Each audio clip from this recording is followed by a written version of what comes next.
being here. God bless you. I'm going to show you a couple of my plans, because I don't want you to believe what the fake news is going to tell you, that Nancy Mace only does memes. Not to take her seriously when I am one of the most serious members of Congress. They don't like conservative women. They don't like it when women speak up. The left hate women.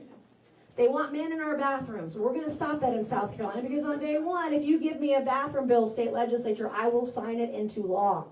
We're going to keep men out of women's spaces. But one of the things I want to show you, is on this map, you'll see in South Carolina, we have the highest state income tax rate in the Southeast. We have a 6% sales tax. We have high property taxes. We have a hovering around 6% state income tax. North Carolina is lower. Georgia is lower. Tennessee just got down to 0. Florida is 0. Texas is 0.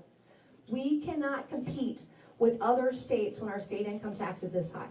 So on this board over here, we have a state budget that's worth about 40.1, 41.6, somewhere in there, just over $40 billion a year.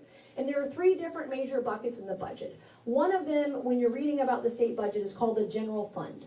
And it's about 1/3 of the budget. Well, pre-COVID, the general fund in 2019 was around $9 billion. Post-COVID, in the 2024-2025 year, it has skyrocketed to $13.2 billion.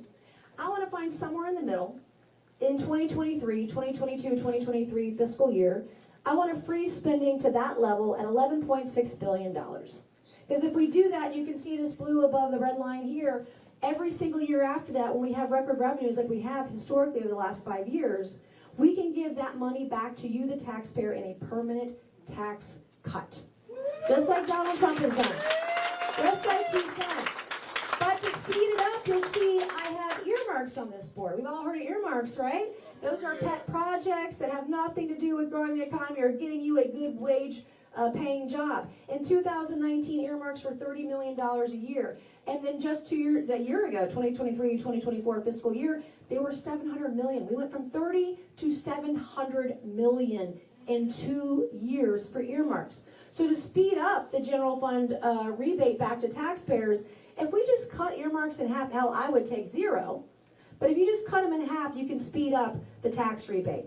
If we had every state government agency cut 2 to 4%, you can speed up the taxes from 5 years to 0. My plan is called 5 years to 0. If you froze hiring in the state government, you could speed up this plan. So we'll go on to the next board for that. That's my plan for taxes.